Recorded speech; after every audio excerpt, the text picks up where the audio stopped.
안녕하세요. 예수 믿은 선결교회 안희한 목사입니다.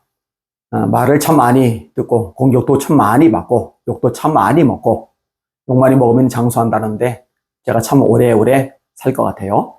전광훈 씨에 의해서 또 조나단 목사님에 의해서 또 추종 유튜버들에 의해서 또 광신도들에 의해서 얼마나 공격을 많이 받는지 모릅니다.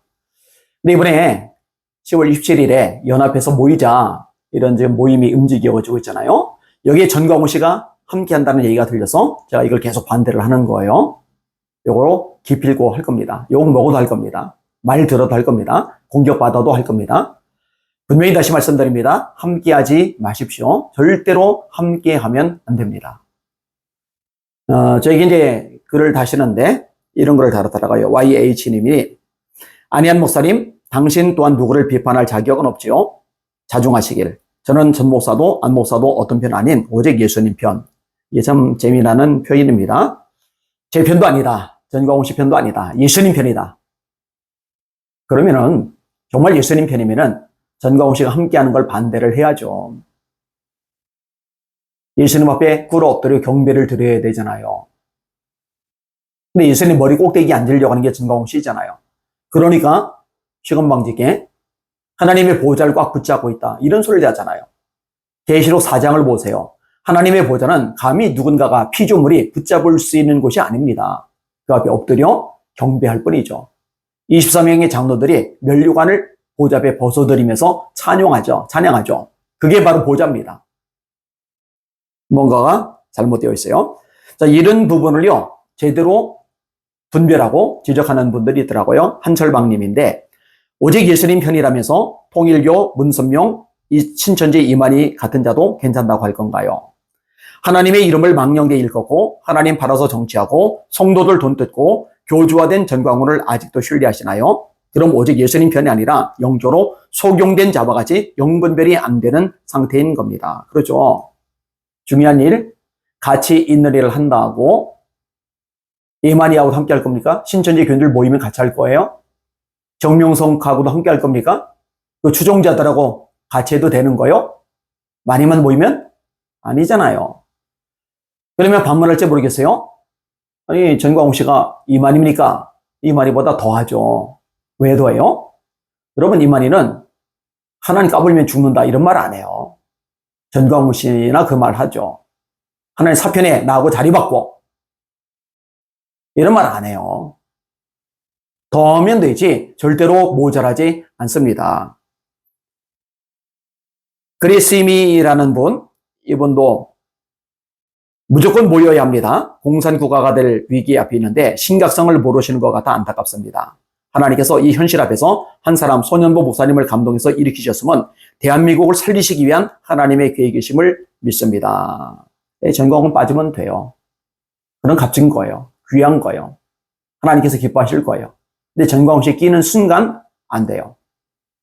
아간 하나 껴있는 순간 이스라엘은 아이성 같은 작은 성 앞에서도 패배하는 거예요. 못 이겨요. 앞으로도 절대로 못 이겨요. 하나님이 말씀하셨어요. 이거 제거하지 않으면 내가 다시는 너희와 함께 있지 않겠다고. 아간을 제거했을 때 하나님께서 함께 하시고 아이성과의 싸움에서 이깁니다. 가나안 남부연합, 가나안 북부연합과의 싸움에서 이깁니다. 그거로 계속 이기는 거예요. 속가낼 거는 속가내야 됩니다. 거룩이 하나님의 능력이기 때문에 그렇습니다. 이 부분도 한철방님이 대답을 잘하셨어요. 하나님께서 숫자가 많다고 역사하시지 않습니다. 그럴 거면 그냥 정치 집회를 하면 될 일입니다. 손현보 목사님이 나서고 성도분들이 나서서 하나님의 역사심을 바라면서 모이는 거룩한 집회인데 전광훈 같은 이단 사이비 집단과 함께 한다면 그건 이미 성령님의 역사심을 거둬가시게 하는 꼴입니다. 하나님의 역사심이 필요 없고 그냥 인간의 힘으로 할 거면 숫자만 많으면 그만입니다. 하지만 절대 하나님 소리를 운운하면 안 되죠. 정확하게 보신 거예요. 이렇게 분별력이 있어야죠. 진리껏해서 말을 할 수 있어야죠. 하나님의 승리는 숫자에 달린 게 아닙니다. 착각하면 안 돼요. 절대로 착각하면 안 돼요. 바바비스님도 잘 답하셨어요. 전시 쭉 지켜본 결과 자기를 선지자로 성역화하는 정치꾼임. 하나님과 애고심을 이용해 후원금 뜯어내기 저도 당했어요. 이번만 당한 게 아니라 많이 당했죠. 선거 때는 기독교인들 1,000만 명 조직을 자기 세력 과시용으로 사용하던데요. 예, 알 사람 다 알죠. 이제는 다 드러났잖아요. 근데 아직도 분별 못하고서 편드는 사람들은 가스라이팅이 심하게 된 거죠. 이성이 마비된 거죠. 사고 기능이 엉망진창이 된 거죠. 그래 말씀에 서 있질 못한 거죠. 우리 기준은 어느 누구도 아닙니다. 여러분들 명심도 명심하세요. 우리 성도들 보고 대놓고 말해요. 제가 말씀에서 벗어나면 제 말 듣지 말라고요. 쫓아내든지 여러분들이 나가든지 둘 중에 하나 하라고요. 저는 여러분의 기준이 아닙니다. 이건 누구나 마찬가지예요. 말씀만이 기준입니다. 근데 정광훈 씨는 말씀에서 어긋나도 내 말 들어. 이런 사람이에요. 얼마나 무서운 말입니까? 근데 거기에 아멘을 해요? 예수 믿는 사람 아니죠? 우상숭배죠? 지옥 갑니다. 구원 못 받습니다. 회개해야 됩니다. 말씀으로 돌아서야 됩니다. 전생 똑바로 차리고 믿음 안에 말씀 안에 바로 서시기를 바랍니다. 날마다 주님 바라보고 주님의 이름으로 전진하며 승리합시다. 할렐루야.